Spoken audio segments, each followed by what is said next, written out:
Can you retire on ₱1,000,000? Let's answer that question.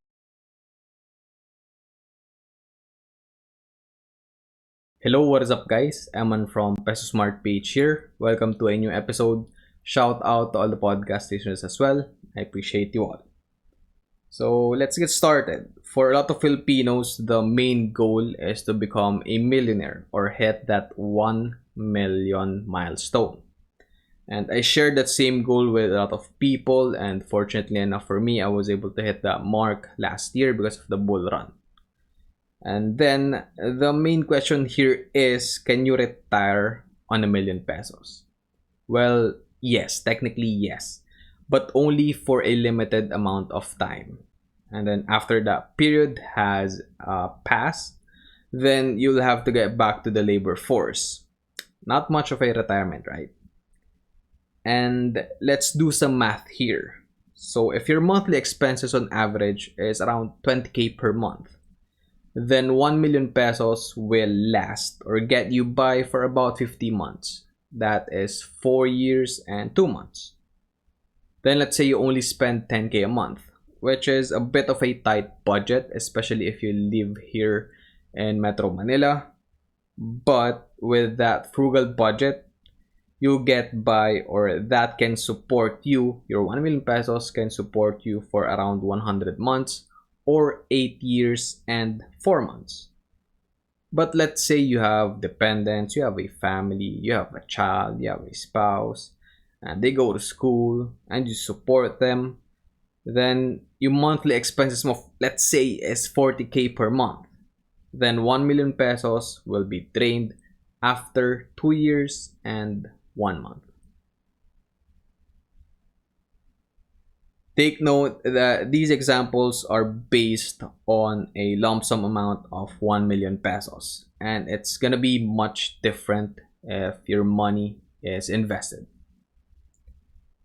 So let's say if that 1 million pesos is invested in the stock market and the average dividend yield per year is 5%, then you'll get around 50K per year. After taxes, that's 45K net. 45K per year is just 3,750 pesos per month. So definitely not enough to live on.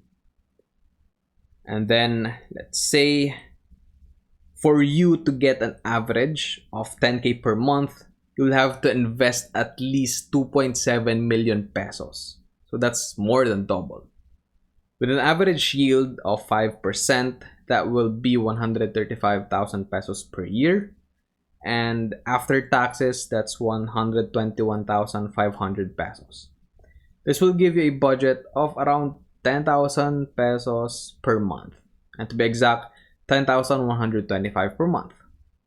If you invest your money and only spend around 4% to 5% per year, which is the average yield or growth of the stock market, then this is essentially the unlimited money glitch.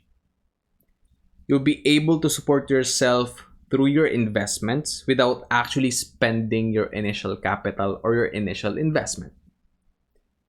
That's why personally for me, my main goal is to hit or grow my portfolio to 10 million pesos. If the market yields on average 5%, then I will get 500K per year. After paying taxes of 10% for dividend income, that is 450K per year or 450,000 pesos. That will give me a monthly income or budget of 37,500 pesos. And I think that I can live comfortably with that amount. Of course, this will vary and this will change depending on your current financial situation, if you have debts, if you have like liabilities, if you have dependents. But for me, I'm single right now and I'm just basing my lifestyle currently from this example. And hopefully this sheds some light about this million peso goal that I think we all have. If you have any questions, just let me know in the comment section down below.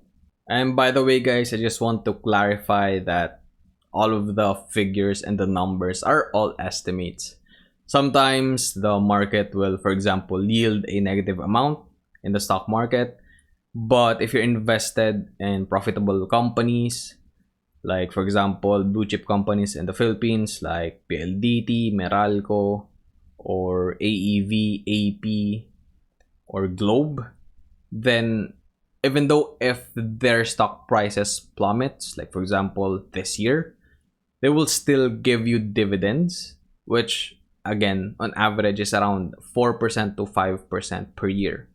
So you don't really care about the price of the stocks if you're invested in profitable and proven companies, because they will give you or they will pay you dividends consistently.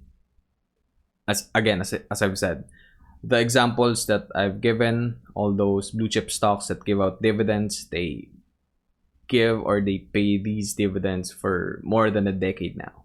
So you can somewhat rely that they will continuously pay that as long as they are profitable. So yeah, you don't really have to worry about the volatility of the prices in the stock market, because you will invest in dividend paying stocks, and that's what I'm doing, and that's what I'm currently building. And all of the stocks in my portfolio are all dividend paying stocks, because again, I want to retire on dividend paying stocks. And when I achieve that, again, I'm gonna share I'm gonna share it with you guys, but that is a long way to go. Let's end the episode here, guys. Sana may natutunan kayo. And if umabot kayo at the end of this video, thank you very much. I appreciate you. If nagustuhan nyo yung content ko, give this video a thumbs up. And if hindi naman, give this video a thumbs down. If you're new to the channel, click the subscribe button and ring the notification bell para wala akong mess out sa mga uploads ko every single day. You may support the channel by becoming a YouTube member. May link dyan sa description sa baba. Alternatively, you may also support the channel by using my affiliate links with Shopee and Lazada if meron kayong bibilin doon. Thanks again for watching and listening, everyone. Stay safe. I'll see you on the next episode. Always remember, be Peso Smart.